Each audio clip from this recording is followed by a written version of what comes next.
I don't think style comes from trends or runway. It comes from personality. And the easiest way to cultivate your own style and to glean confidence is to listen to your gut and decide what looks good on you. I guarantee you, if they put on that pink sweater and they have a little more of a skip in their step when they're wearing it and somebody says, gee, you look great today, I bet you pink's one of your colors. Hi, I'm Stacey Jackson. And I'm Roy Basnett. Join us for the Gen-X-Perience podcast every other week. So if you were born between 1965 and 1980, that makes you a Gen Xer. And that being the case, that makes this podcast for you. We are interviewing the most amazing people from all over the world in all walks of life, discussing culture, music, and politics. The range is incredible. You're going to get to hear some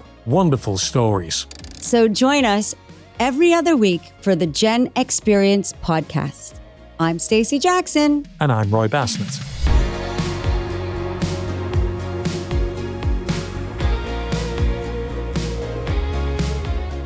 Hello and welcome to the Gen-X-Perience podcast with me, Roy Basnett. And me, Stacey Jackson. Yeah. And if you're not familiar with what we do... Well, you could sound a little bit more excited about that. It was more I'm like very excited. Yeah. I'm just yeah. And me, Stacey Jackson. Yeah. Yeah, I'm containing my excitement. Because I know that during the course of this podcast, there's going to be a lot of excitable moments. There will be. Calm down. You're planning your excitement. Calm down. It's going to be fine. I'm just about to explain to people who may not have watched this podcast before what it's all about, the Gen-X-Perience, covering people who are Generation X people. Now, we are, as you will notice over the times that we've done podcasts before, Stacey likes to point out that in the range of people who fall into Generation X, which is 65 to 80 or something, 1965 to 1980, something like that. Stacey likes to point out that I was the early part of it and she was the latter part of it. But anyway, well, not the latter part of it because you were born. You're quite. No, I was born in 70. No. Was you're it talking 65? about where the years that it spans. Like, so people who were born in around 1962, 63 is Gen X, all the way up until probably 1978. It was a small era. Okay, actually. right. Okay. Well, people, that's it. So basically the teens who grew up as who were teenagers in the 80s would definitely be Generation X. You worded that better than I was intending to do it. So what she's just explained to you that if you were born in that period, then this podcast is for you.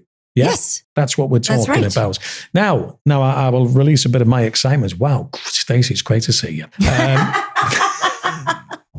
But no, listen, you are, we'll talk about your attire there at the moment. I mean, what are we talking about? Are we having a Rod Stewart I'm having phase? a Rod Stewart moment. Right. No, this is not, I don't know if you saw my Instagram, but I have a picture of me. No, I'm wearing a leather jacket. I'm wearing leopard pants. Right. I am holding a leopard purse and I'm sitting on a leopard couch. Okay. And I literally blend in. It's a very cool shot, actually. I'm excited. But I was wearing that, and hence I'm wearing now the jacket because I bought a lot of leopard shit because I follow leopard shit. Leopard, like everything leopard. I'm leopard tops, leopard jackets, leopard pants, leopard everything, leopard and collectively, shoes. That's leopard shit. I love leopard, but I now have the carte blanche to wear leopard because I'm following this fashionista on Instagram. Oh, yeah. Now, I can say that I'm following her because she is extraordinarily talented and she knows what she's talking about. And she is literally like the fashionista to like bajillions of followers. And we're going to go into that in a second. But she's also my cousin. Nepotism creeping into the podcast already. Yes, it's creeping into the podcast already. So our grandmas were sisters. And so we were both born in Canada, both born in Montreal. She moved to the States, to Dallas. I moved to New York. And now I moved to London. I've subsequently moved again. And she's going to go into it in more depth. But during COVID, her career of being a fashion influencer,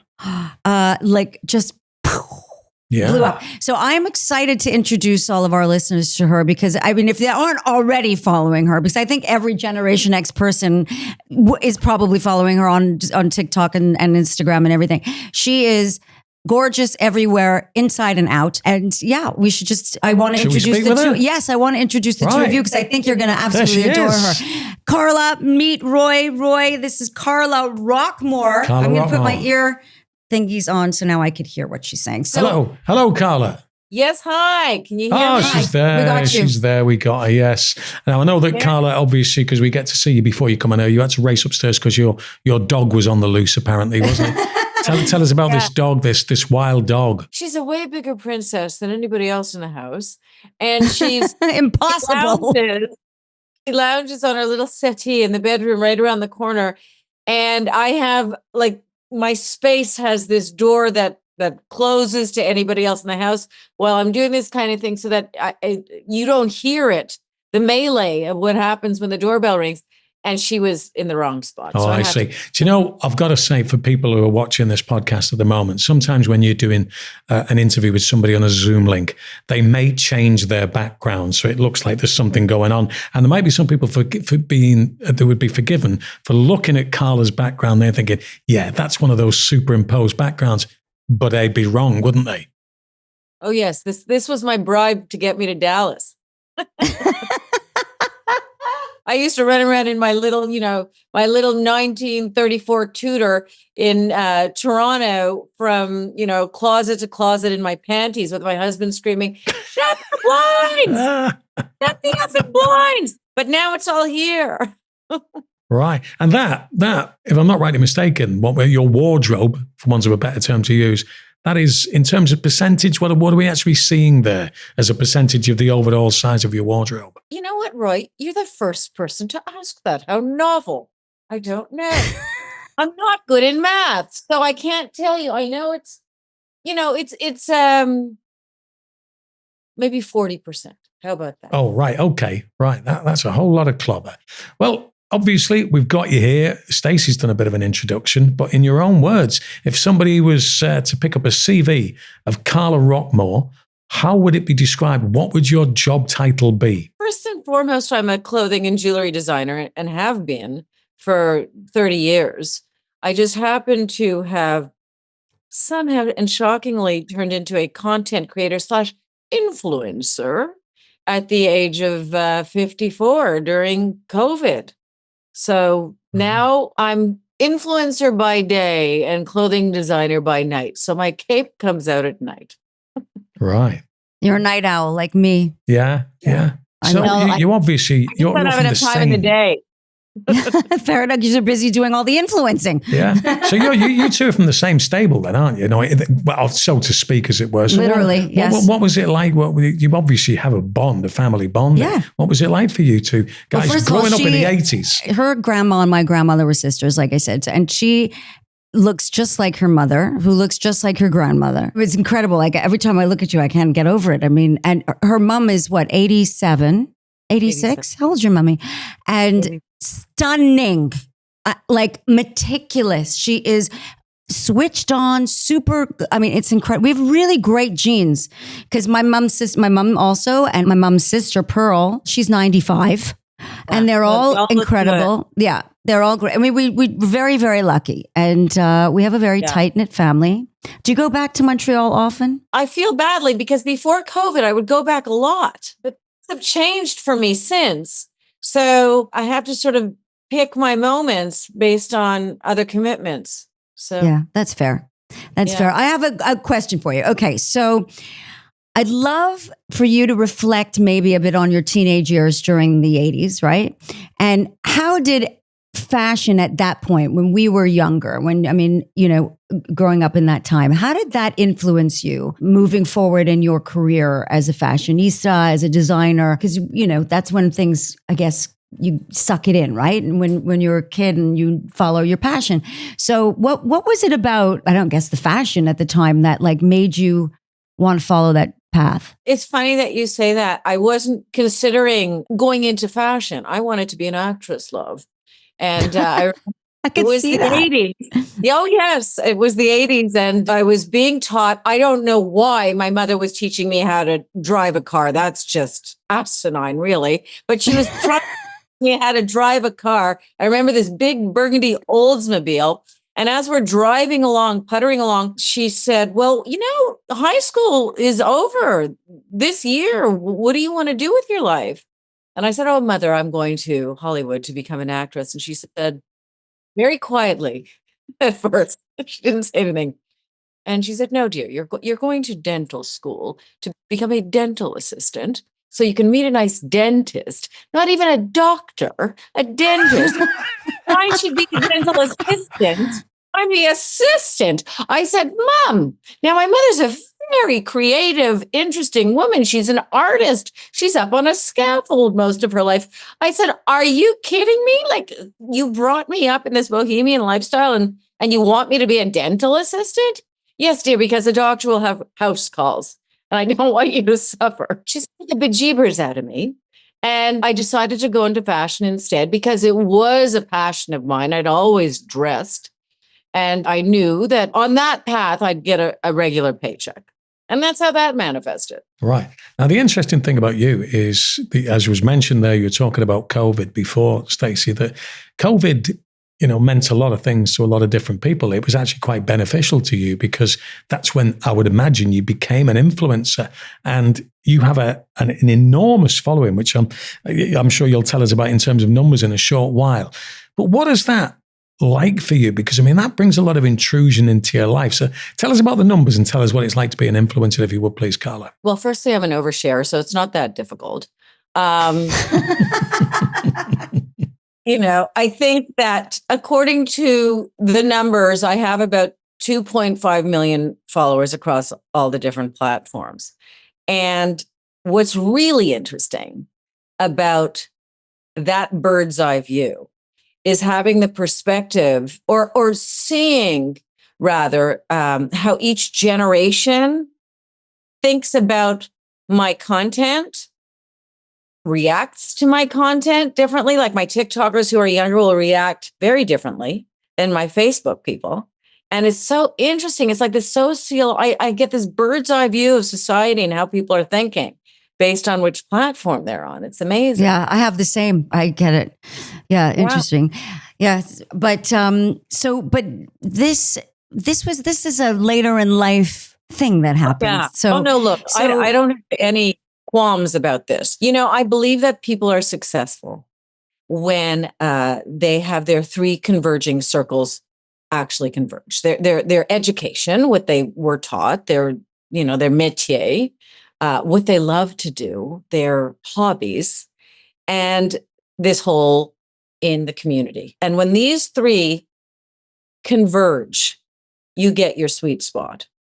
So I had my fashion career understanding, the closet is half the star. I'm a big vintage collector. That was that. There's my hobbies, which is my need to entertain and be on the stage. I had a very captive audience because it was COVID. Everybody was home. So those three things were the perfect storm to get this going. I didn't do it on purpose. Well, that's what I was going to ask. Like, was it an accident? Like, how did this? Was one of your kids videotaping you? Like, no. I was watching Netflix for the fifth time. The Mad Men it was. I said, I've got to do something else. I don't know how long this is going to go on. It was lockdown. I had just gotten back from India. I was working in India March 20 of 2020. And ready to launch my fine jewelry collection. I was working on that for about a year. And my husband called and said, you better get home. They're going to close down the country. There's a global pandemic. And I said, what's that? It was just so shocking to me. I had no idea what was going on. Picked me up at the airport, went straight into lockdown. And my girlfriends up in Canada were much more restricted than us here in Dallas. Yeah. Very. Here too, by the way, in the UK. Same. Very restricted. They were miserable. Right? So, me being the funny one, I said, let me put a fun styling video together to make you laugh. And I remember I didn't even have an Instagram account because I'm not a big social person, or was not before any of this. And so I decided to put the video on YouTube. I don't know why. That's what I thought one does. And I did that swimmingly for a whole year until April 2021. And then Ivy, my daughter, says, Mom, let's put you on TikTok. And I said, isn't that a dance app? Yeah, exactly. For young kids. Right. She's like, No, it's changed. You have to get it down to a minute. And that was a challenge. I did all my own editing. I love to edit. That really saved me during COVID. More than the song and dance was actually being able to work with my hands again, tangibly be able to play with stuff. And so I got this video down to a minute and I loaded it up on TikTok and it went viral. And the kids had to explain what that meant. And then that was it. It was past the salt. Like it was really not a big deal other than, oh, isn't that funny? Mummy went viral. But then it happened again, and again.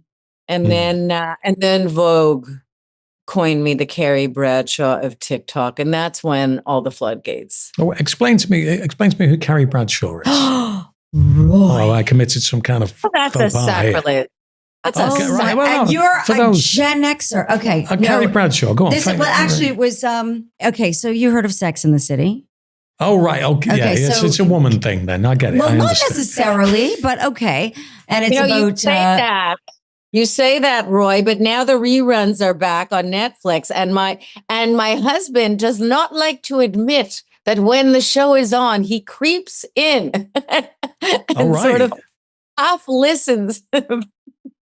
So Carrie Bradshaw is a character in Sex in the City. Right. She's the lead character who has a closet like Carlas probably not as big, but like, and she's the fashionista who is a journalist and basically is the narrator and the lead character of five girls. That being the case that you have been referred to as Carrie Bradshaw, how did you take that? Did you take that as like, I'm quite happy with that. Oh, you're a bit, what was your take on it? I felt highly validated. When Carrie Bradshaw first wore, I remember back in the day when, in the early 90s, when I saw her, she was wearing a shrunken football t-shirt and a voluminous crinoline maxi skirt to the floor. I was like, I wore that last week. That's how I've always dressed. Carrie and I, the character dresses very similarly to the way I do. We have an eclectic sense of style. It's not about labels and it's not about a static sort of viewpoint.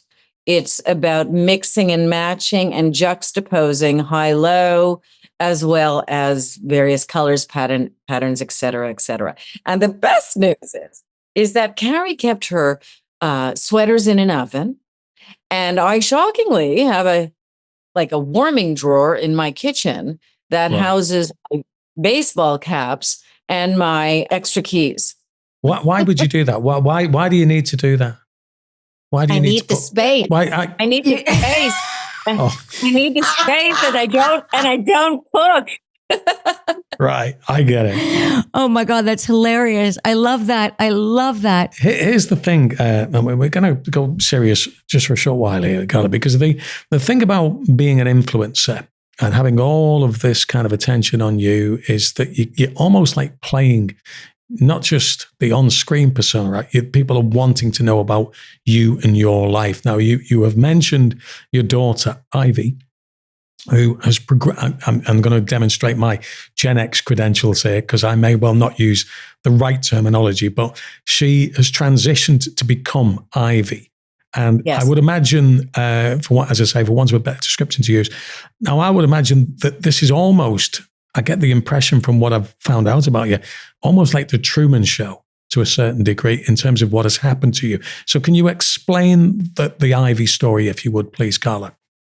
Oh, yeah. It's so funny because Ivy, she came out as gay the same week that I blew up. So it was a big week.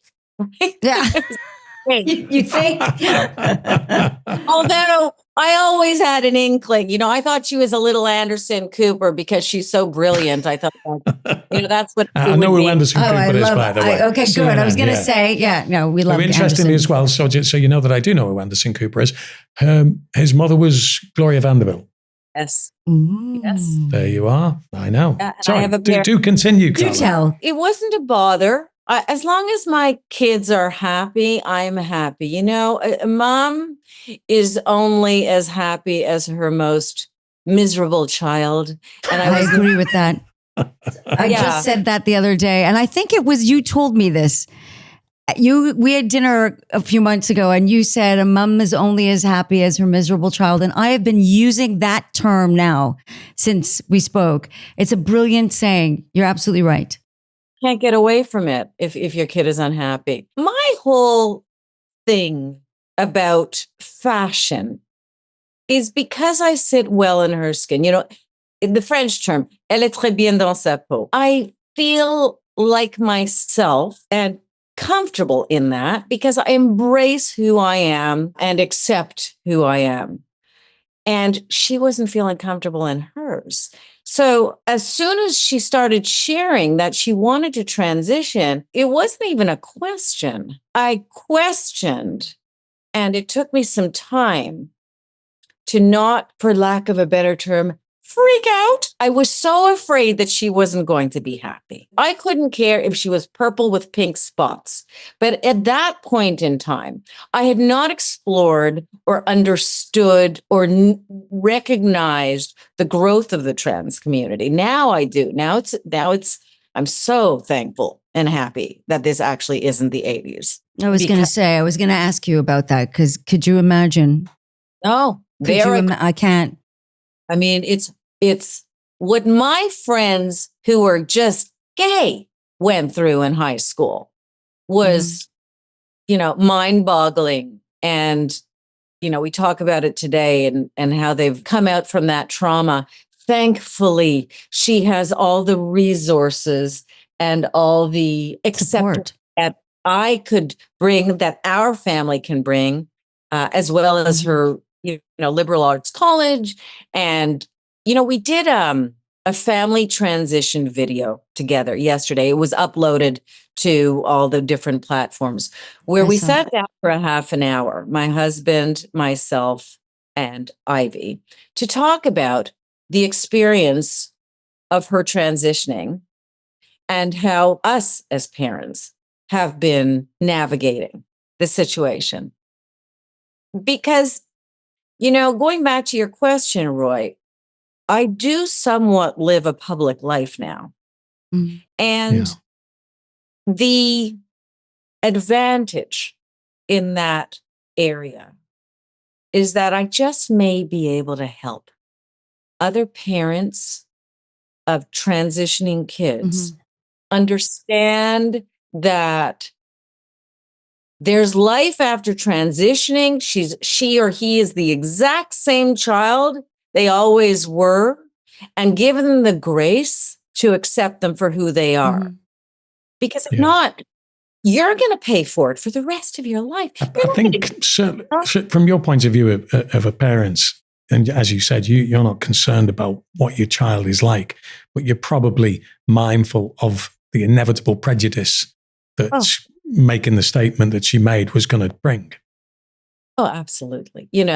This has not been an easy time based on, especially in Dallas, based on the political situation at the moment. But I see such blessings every day in the kids and how the young kids don't have the same prejudices that we do. Yeah.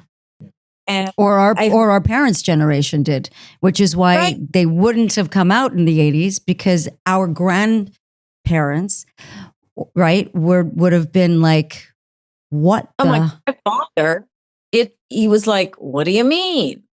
He doesn't want to be a boy? He was confused beyond belief. Now he's calling her she. I give him props for that. He understands. Here's the thing it's about hard, though. Well, what other choice do you have to make yourself and your kid miserable for the rest of their lives? And the happiness I see in accepting her for who she is and cultivating that with her, it just solidifies the fact that we did the right thing by embracing. 1,000,000%. Would there have been any other thing that you would have done? I mean, you just... as a parent, you love your child unconditionally, full stop. Whatever, you're right. If they're pink with purple spots and that's what they want to be, that's what you do, right? Oh, well, thank you so much for sharing that. I mean, that was really, Now, here's the question that I've got to ask here, because let's move back to the 1980s, Okay. right? Because we're all a product of that era to a certain degree.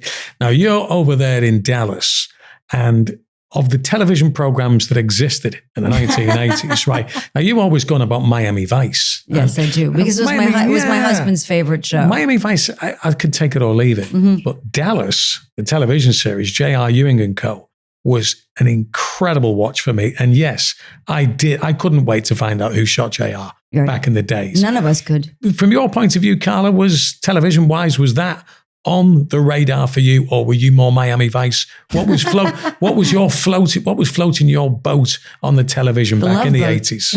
Oh no, I'm right there with you, Roy. It was Alexis and Crystal all the way. Oh, and Dynasty, as you call it. Was it Dynasty? Isn't that Dallas? Alexis? No, Alexis. Alexis is Dynasty. This is why I'm an expert. No, the Ewing family, J.R. Ewing, Jock Ewing, Ellie Ewing, all of those. They were Dallas. Alexis and Crystal Carrington. That's Dynasty, as we would call it in this country. Dynasty in yours. Joan Collins. That's what you're talking about. But they that's were the fine. same time. They were happening synonymously. Dynasty came about because of the popularity of Dallas. My whole life, my whole existence. Since I moved myself and my family down here 13 years ago, and I've been looking for Crystal. Shall I help you? You might have to move again, because I'm pretty certain they're from Denver in Colorado. So if you want to find them, the Carringtons, that's where they are. That's hilarious. Yeah. But I can see where you were probably looking for that Dallas aura. Glamour. When Michael told me that we were moving to Dallas, he's in the garment industry as well. New York would have worked. Miami, there's some work there. LA, but Dallas, it's cows and oil. Like, what are you doing?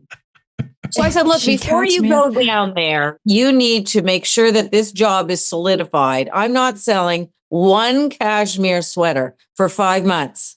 And then we'll think about coming down. She's hysterical. I'm on the floor. Okay, so now tell us how fashion and self-expression off the back of all that conversation, especially with Ivy, can empower one's identity. So not necessarily, obviously, more for your work and how you can, help people like Roy, who obviously needs help. And, sure, I'm happy with that comment. But do you know what I mean? Like, how can fashion create the confidence and create an identity for someone? Like, I veer towards similar things all the time. I'm samey. I must have like 20 leather jackets. I'm always like a rock chick in the back of my mind. So I have like 20 leather jackets. I have a certain neckline I like, and that's it. If it's not with, if the sleeves aren't ruched, I'm not wearing the long sleeve. Like, I have a particular thing that I look for. So how do you style one's, personality? Like, how can you help someone who needs fashion advice? What would you say? I think the first thing I would say is I give everybody permission to buy the same leather jacket in different permutations and combinations, if that's what floats. Absolutely. I don't think style comes from trends or runway. It comes from personality. And the easiest way to cultivate your own style and to glean confidence is to listen to your gut and decide what looks good on you. Okay. What you feel good in. And, everybody has their talents. Okay. I'm great at styling and fashion. That's what I do well, but I'm a one-trick pony. At the end of the day, I can't make a dinner party. This is my expertise. And I understand that there are people who don't feel that they have that expertise. But I guarantee you, if they put on that pink sweater and they have a little more of a skip in their step when they're wearing it, and somebody says, gee, you look great today, I bet you pink's one of your colors. Yeah. Simple as that. And it's like saying being comfortable in your skin. So I'm looking behind you and I'm seeing all of those garments hanging up there. But of those many, many garments, is there one item of clothing that is your go-to that's on that rack? I dress in character. That means that I'm not a minimalist. I'm not a maximalist, although some would argue. I dress in the way I feel I want to look today. So, for example, if I want to do a rock star kind of look, I might gravitate. Can you see, by the way? Yeah, we can see. We can see and we can hear as well. Oh. One of my favorite vests over top, this would be my boho. Oh, that's right? Very Dallas. That's very Dallas. Yes.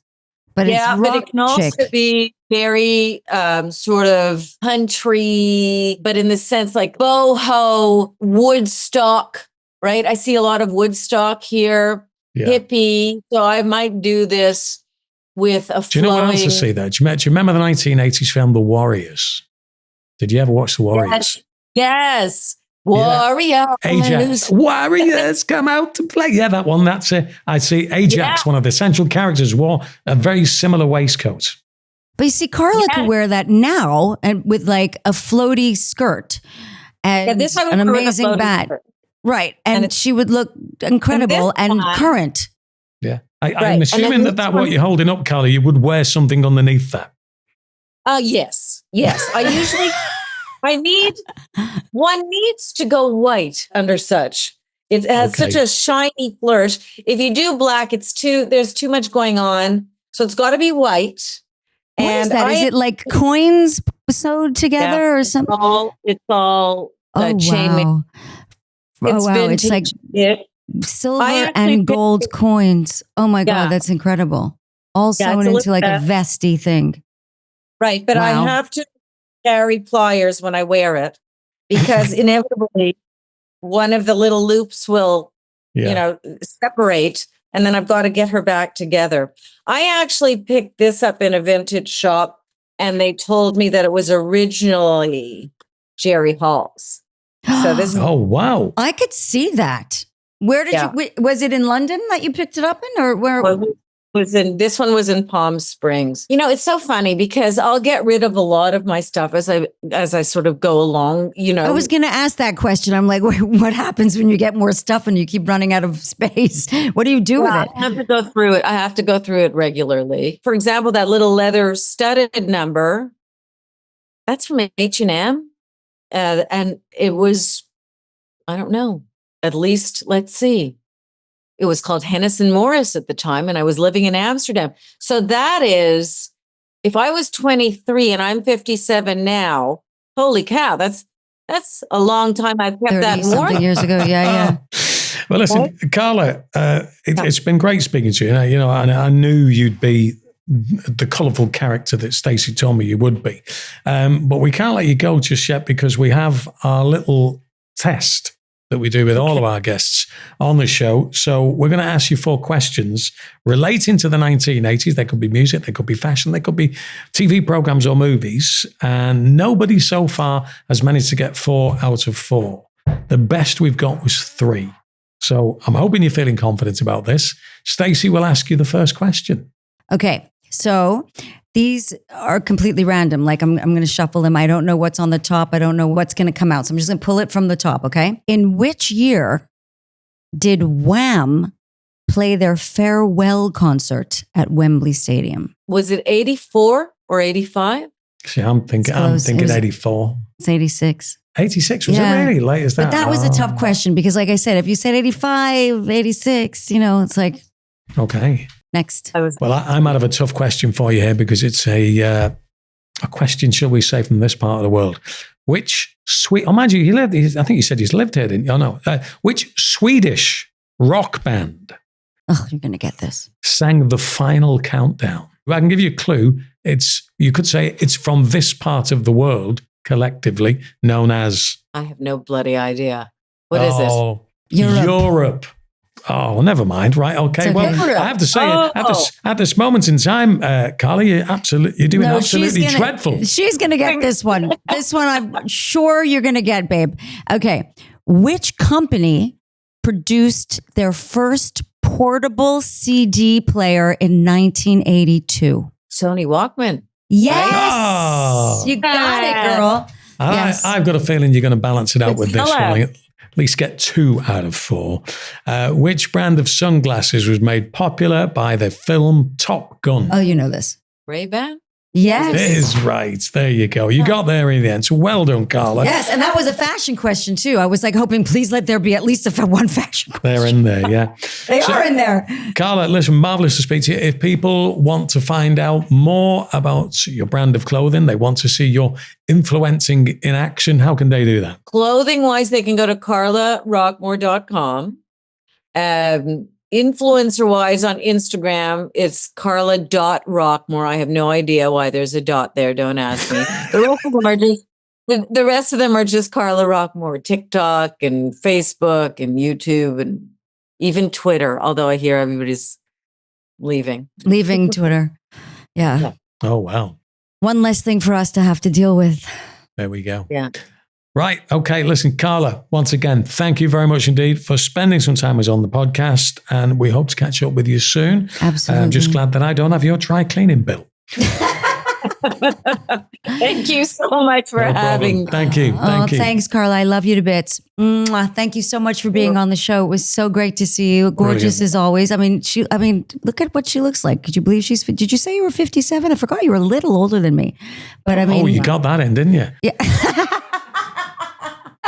she's a little, but she looks 20 years younger. I mean, unbelievable. You look fantic. You do. We're going to have to talk about skincare next. Yeah. Brilliant. Thanks, Carla. Thank you, honey. Thank Mwah. you. Love you. Right. Okay. Well, what can I say? Wasn't that fun? I've never met Carla before. It's the first time, and I didn't know what to expect. But yeah, marvelous, real, incredible character, and incredibly articulate as well. It comes as no surprise to me that she's so successful as an influencer, because there's a bit of a gravitas within her persona. You know what I mean? You kind of think, well, I want to hear what that woman's got to say. So yeah, well done. She's come from a lot of experience. She knows exactly what she's talking about. She's just gone through a major life change, with her daughter, and had to learn as an adult how to deal with this, accept it. And like she said, it was all happening at the same time she was also becoming an influencer. So this is like a big, it's not just a private thing. We come from a generation where that was, not talked about. The 80s were really difficult, as she mentioned, just even being gay in the 80s. Yeah. So that was just really inspiring. And her, the way she speaks is just so eloquent. And obviously, like, she really is talented in terms of how she can put stuff together. And I mean it. Like, she could rock out, because this is who she is. Like she said, her style is who she is, So when she wears a football shirt with a big poofy skirt, and makes it look fucking fabulous. Yeah. See, I said the F word. I knew it'd come. And you knew it was going to there. come. But she makes it look like it's effortless, and that's what people want to see. And that's why they're inspired by her. They just want to be able to go into their closet and go, well, Carla could wear this, and I'm going to try to make it work, So yeah, it was great to chat to her. Great stuff. Well, thank you very much indeed, Carla. And thank you, of course, to you, Stacey. And thank you for watching. And hopefully you will like and subscribe what we're doing at the moment. You'll follow us on our relevant social media platforms and tune in to our next Gen-X-Perience podcast. Thanks for watching. Thanks very much for checking out the Gen-X-Perience podcast. Please do like and subscribe. We look forward to your comments. And if you could give us a 5-star review, that would be really appreciated.